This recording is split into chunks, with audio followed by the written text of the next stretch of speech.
Salut, bienvenue sur Max Reportage pour essayer le Fisker Océan. Alors il ne s'agit pas d'un essai complet, ça je le ferai pour Automobile Propre bientôt. Là il s'agit d'une brève prise en main avec un vendeur. Je me suis fait passer pour un client en fait.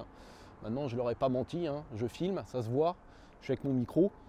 Mais on va quand même aller voir ce que ça donne de près avant de vous proposer, on va dire, un essai plus complet et détaillé de ce magnifique véhicule très prometteur. Allez, on entre dans la concession. Et vous voyez qu'on a deux modèles exposés, un bleu et un gris. Alors, il s'agit des modèles haut de gamme, vous voyez, c'est un Extreme, Océan Extreme, à 71 770 € avec 4 options. Et c'est un toit solaire, vous voyez, on a des panneaux photovoltaïques sur le toit de ce véhicule. Et vous pouvez voir également qu'il est entièrement ouvert. C'est ce qu'on appelle le mode California. Donc toutes les vitres sont ouvertes. Le toit panoramique est lui aussi ouvrant sur cette version haut de gamme. On a même la petite vitre arrière qui s'ouvre pour pouvoir laisser dépasser les planches de surf. En termes de style, en 3/4 arrière, comme ça fait penser à un Range Rover Sport. Alors en termes de gabarit, il fait 4,77 m de long. Donc c'est à peu près la taille d'un Tesla Model Y. Sur cette version haut de gamme, eh bien, on va avoir deux moteurs qui vont offrir 564 chevaux et 737 Nm de couple. Donc là, on a une batterie de 113 kWh brut, ce qui nous fait 106,5 kWh de capacité nette utile, donc une très grosse batterie. Et on aura également une version à un seul moteur, qui elle aura une batterie LFP, lithium fer phosphate, de 75 kWh brut. Vous voyez la taille des jantes énorme, donc on est sur du 22 pouces sur cette version extrême haut de gamme. Au niveau des suspensions, vous voyez ici, c'est de la suspension classique, métallique, elle n'est pas réglable, on n'a pas de suspension pneumatique. Alors regardons le coffre de ce Fisker Océan, donc qui s'ouvre comme ceci. Là on a un petit bouton là, avec un haillon électrique. Donc là on a 476 litres, et ça peut aller jusqu'à 918 litres en rabattant les dossiers de banquette. Vous voyez qu'on a un double fond. Voilà, donc c'est pas immense comme coffre. Et on n'a pas de frunk. Maintenant regardons les places arrière. Vous voyez que les petites custodes ici s'ouvrent. Les poignées sont extractibles. Vous voyez là au niveau de la finition, c'est quand même pas mal. On a du cuir, ici du tissu. Alors c'est essentiellement des matériaux recyclés. Quand je dis du cuir, c'est du cuir vegan, comme on dit, c'est-à-dire du simili. Et vous voyez, on a cette banquette qui est assez plate, qui peut s'incliner en arrière. Vous voyez, avec ce petit bouton. Encore une fois, on est sur une version haut de gamme. Et là, vous voyez à l'avant, la sellerie qui est quand même assez bien dessinée, légèrement creusée. Et là, vous voyez, on a cette présentation intérieure sympa, avec pas mal de rangements. Là, de l'induction, et c'est antidérapant, c'est vraiment bien fait. Là, sous la coudoir, vous voyez, on a mis une petite tablette, ça c'est vraiment pratique pour pouvoir travailler quand on attend, voilà, comme ceci. Et ici, vous voyez, on a un petit tiroir, encore une fois, une tablette pour travailler, c'est pas mal. Poser un iPad. Allez, on s'installe, on a un petit tour d'une vingtaine de minutes. Encore une fois, on est en mode client, petit essai. Mais c'est déjà bien, on est content. Donc là, vous voyez, j'ai rien à faire. La voiture, elle m'a tout allumé. On a un grand écran, il est pivotant également, comme chez BYD. Là, vous voyez, on a des raccourcis pour la clim, c'est plutôt pas mal. Et là, la clim, elle est en route. Il m'indique quand même 684 km d'autonomie à 97%. Donc on est bien sur une version avec la très grosse batterie. Et alors, apparemment, on a une chaîne hi-fi avec 15 haut-parleurs de compétition. On est à 575 watts. Alors, pour régler le volant, c'est ici. On appuie sur le petit bouton et on le règle comme chez Tesla, avec les branches. Donc je fais ça et ensuite voilà, hop, vous voyez, ça bouge comme ça. Je peux faire comme ça pour le mettre plus ou moins profond.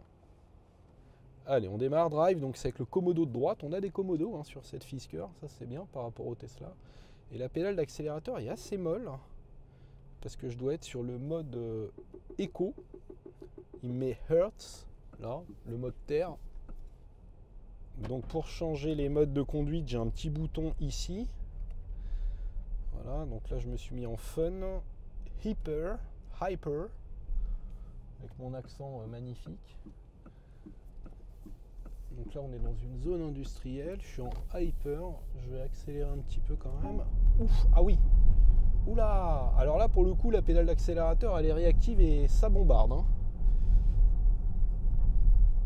Et on est sur un revêtement très dégradé à 39 km/h.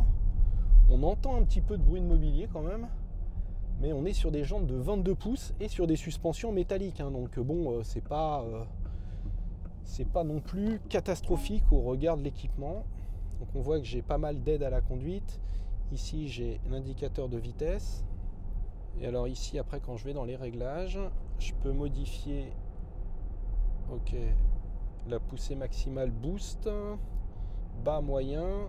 Je vais tester le freinage récupératif bas. Ouais, donc là je suis en roue libre. Et haut, c'est pas très prononcé, hein. Je dirais que c'est un peu à la chinoise. Et ça permet pas d'aller jusqu'à l'arrêt complet du véhicule, du moins pas pour l'instant. Il y aura certainement des mises à jour qui permettront d'affiner la chose par la suite.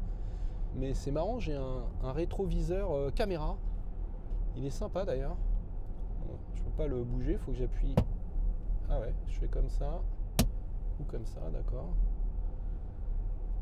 C'est vraiment pas mal à l'intérieur, hein, j'aime bien. La direction a l'air d'être quand même assez réactive. Vous voyez, au niveau du point milieu, je touche à peine, la voiture bouge pas mal. On va prendre le rond-point hein, en douceur.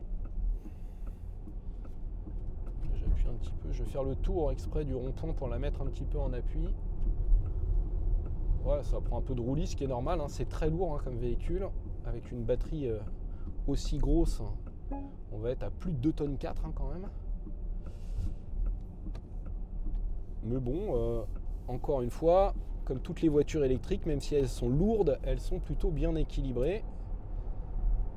Ouais, ça bombarde, hein. Et là, j'appuie pas à fond. Encore une fois, je suis sur un essai. En plus, le modèle va être exposé ce soir à Paris, donc on va y aller piano. Mais la première impression est quand même très flatteuse. Allez, là, je suis à 80. Je vais prendre les freins ici. Ça freine fort. Maintenant, la pédale est un petit peu molle en début de course.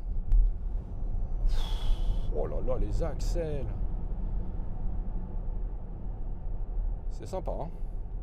En termes de vitesse de recharge, ils annoncent 200 kW en courant continu, ce qui permet de charger la grosse batterie en 33 minutes. Donc c'est très rapide en charge, donc ça c'est bien. Et en courant alternatif, on va avoir un chargeur embarqué de 11 kW hein, pour recharger en 12 heures. Je dirais que c'est dans la moyenne hein, des SUV électriques. Ils annoncent 4 secondes hein, sur le 0 à 100, donc c'est quand même une belle perf. Et 200 km/h de vitesse de pointe. Alors, encore une fois, la version 75 kWh en batterie LFP, et la version entrée de gamme avec un seul moteur, elle, ce sera plutôt en 7 secondes 4. Mais bon, ça suffit amplement. Alors malgré les jantes de 22 pouces, je trouve que les bruits de roulement sont pas trop prononcés. Vous voyez, là, je change de revêtement. Ce sera à confirmer sur autoroute. Côté tarif, eh bien, ça va débuter à 43 000 € pour la version à un seul moteur, petite batterie. Ensuite, on va être à 53 000 € sur la version intermédiaire avec grosse batterie de moteur. Et la version extrême haut de gamme, que j'essaye ici, sera à partir de 64 000 € hors option. Allez, on la ramène chez Fisker, cette petite voiture de démo. Et merci beaucoup aux jeunes vendeurs de me l'avoir prêté rapidement, sachant que, encore une fois, c'est pas un véhicule de presse, hein, c'est vraiment des véhicules pour l'instant encore de démonstration. Donc c'est sympa de m'avoir permis de faire ce petit tour. Mais on ne donnera pas d'avis définitif.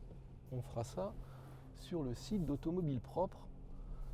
Mais là, ça vous donne quand même déjà un petit aperçu. J'en profite pour tester le système de parking. On a un système de parking automatique, bien sûr. Là, c'est pas mal, hein, parce qu'on a les caméras. Allez, hop, on est garé. Et je vous dis à très bientôt sur Max Reportage. Abonnez-vous et je cherche des sponsors. Très important, sponsors, si vous voulez que je vous fasse plus de vidéos, moto, thermique, électrique, ce que vous voulez. Salut!